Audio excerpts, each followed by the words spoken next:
guys, welcome back to another episode of One Room Schoolhouse. We are over in the Mercury One facility. We are in the vault. We are surrounded by all kinds of history and artifacts.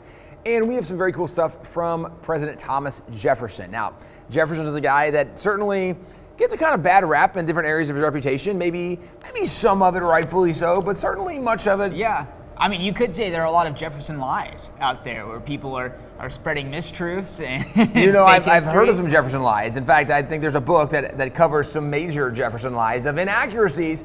With all that being said, it's interesting that as we've been in the last couple weeks doing some research, we found some articles that had some pretty interesting statements that they're just kind of casually throwing out there about Jefferson. Yeah, actually, as we were going through some of the collection, we came across this. It was published by the National Portrait Gallery, which is part of the Smithsonian. It was in 1973, so maybe you remember that year. I wasn't around yet. I don't remember that year. Right? You're not that old?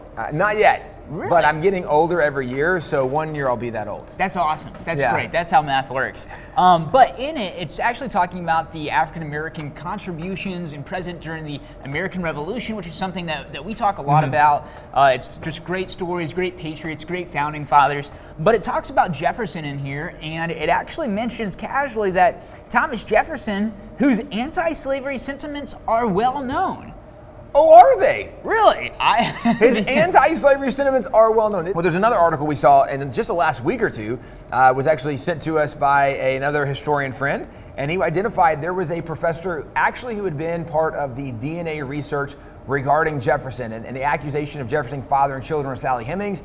And this professor just recently wrote an article identifying so much of the misunderstanding around Jefferson, and people think that he was very much this racist, bigoted guy and he was pro-slavery. And this guy identifies that you do the research and it doesn't really seem like Jefferson was really pro-slavery. His abolition views, just like we read, his abolition views were actually fairly well known, and that would seem odd for most people today to think of Jefferson as an abolitionist, because one of the arguments people say today is, even if you look at the Declaration of Independence, when Thomas Jefferson wrote that we hold these truths to be self-evident, that all men are created equal, people say, yeah, well, wait a second, Jefferson didn't mean all men, he really just meant all white men, right? Right, and he couldn't have meant all men because there was slavery back then. And in fact, Jefferson owned slaves, so clearly he's racist and definitely not only talking about white guys. Only talking about white guys. And this is where one of the really cool pieces that we have right here is something going back to 1828. Now, Jonathan, this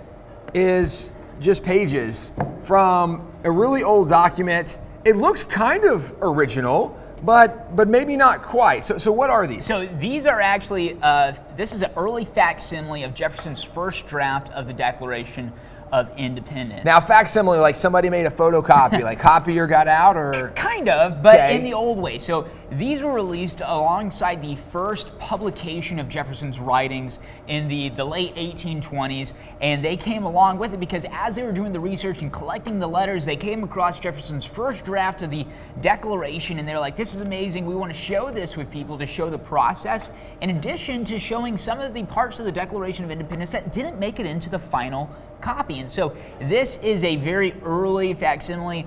We actually have a couple copies of these, but it's very significant because people don't read the process. They don't read the drafts of it. And actually what's fascinating... Now, first of all, let's back up. You keep saying facsimile. Let's walk through, because this looks like an original copy, and it's about as close to an original copy as you will possibly get. From 1828, they took Jefferson's original draft, which this is the original draft you're looking at, and essentially they had this ink lifting process where somehow they're laying a page down, they're lifting the ink onto that page. What are they doing? So yeah, Tim, so it's likely that they would have used a process where they would chemically treat the original document and kind of, as uncomfortable as it makes me, as a archivist and preserving documents, they would actually loosen up some of the ink on the original, and then it would transfer it to this other piece of paper that they would push down on it, and then they would use that kind of chemically removed ink to then create a lithograph, or really a printing plate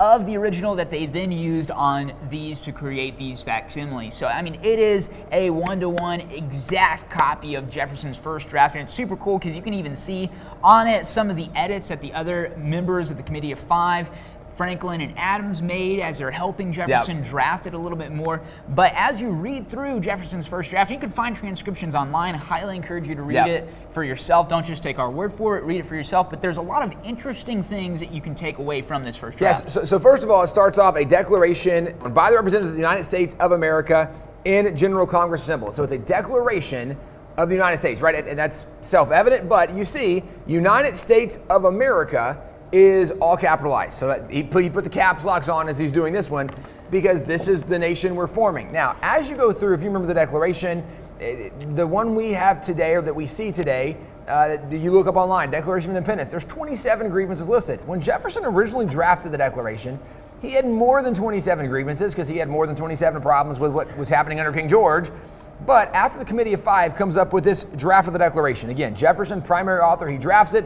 You've identified there's a few corrections people make along the way, and actually it's kind of fun on the side because you'll see like B. Franklin or J. Adams that they're actually marking the area almost like some kind of Word document, right? Like a Google Doc or whatever, where you're all getting online and doing it. It keeps track of who's editing what.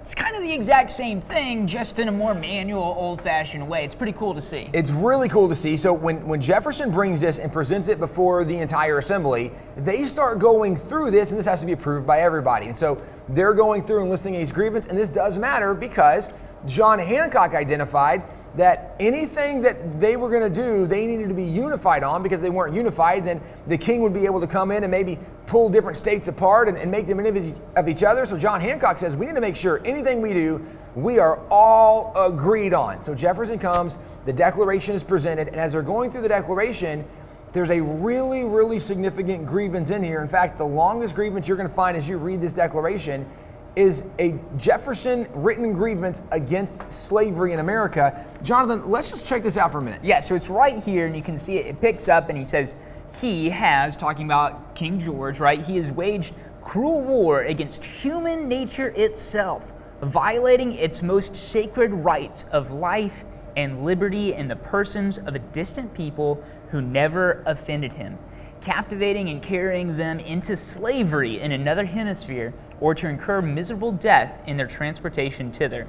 This piratical warfare, the opprobrium of infidel powers, is the warfare of the Christian king of Great Britain, determined to keep open a market where men should be bought and sold. And he keeps on going. But what's significant here is, like Tim, you mentioned earlier, in the title, United States of America is in all caps, right? The caps lock. The only other time that, and Jefferson did that to convey, the significance of this moment, right? This is the birth of America. So he highlights that, capitalizes it. The only other place in his original draft that he has the same treatment is in this grievance, where he highlights that the people who are being enslaved are men. So right, that objection that we talked about earlier, that Jefferson is only talking about white men, if you read his original document, it disproves that contention entirely. Right, when he says that all men are created equal, the place where he highlights the word men in all caps is where he's talking about the African slaves that was being imported. And some people would argue, but wait a second, weren't the Americans in favor of that?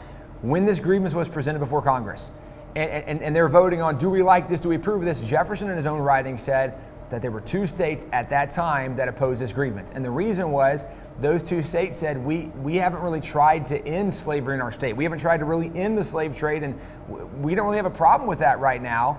And so they voted to have that removed because it was unanimous. So two states voted against this. Those two states, according to Jefferson, were Georgia and South Carolina, that were against that grievance. But that means 11 of the original 13 colonies were in favor of this grievance, saying we need to end slavery in America. And Jefferson's the guy pointing this out, and he's the guy that says all men are created equal, and made sure to clarify who we're really talking about when we say men. It included the African slaves that were being imported under the slave trade under the king. And so when you begin to study Jefferson's writings, it actually does make sense that literally for hundreds of years, people would say Jefferson was an abolitionist. The reason that Frederick Douglass could call Jefferson an abolitionist, or that MLK could call Jefferson an abolitionist, is because when you actually study what he did advocate for the end of slavery on many occasions. It's just that today, most people have never gone back to do the research to realize what Jefferson actually wrote. That's absolutely right. And none of this is, of course, none of this is to say that Jefferson was perfect on this issue or any other issue, right? He was human, fallen. But at the time that Jefferson was leading and writing these words, he was a leading figure in America, he really was pushing the envelope on what was being discussed. She was opening the discussion. In fact, academics and historians can look back and say, you know what? The Declaration of Independence opened the global conversation on condemning slavery, on universal human rights. And so it really is, as you go back and read the originals, like we said, go read Jefferson's first draft for yourself. Check it out. It's really interesting. Learn more about it. But as you get into it, a totally different story kind of comes to life when you start looking into it. Yeah, this is one of the reasons that we tell people over and over, don't take somebody's word for it. Don't even take our word for it. It's the reason. We've just said, go back, look this up, and read it for yourself. The more we go back pursuing truth, trying to find out what's really there, we will discover some really amazing things. And one of the things we will discover, we talk about it a lot, it's not that our founding fathers or different leaders of our nation are perfect, because nobody was perfect except Jesus. And these guys certainly were not perfect. But what is definitely true in the history of America is that a perfect God used imperfect people like Jefferson, and God used him to do really significant things in this nation. And Jefferson, as you mentioned, was really the guy helping lead this movement that started the national conversation, saying maybe slavery is not a direction that we should be going around the world. Jefferson's one of those guys helping start that conversation. Go back, read the original draft of the Declaration of Independence, and let us know what you think. We'll see you next time on Room Schoolhouse.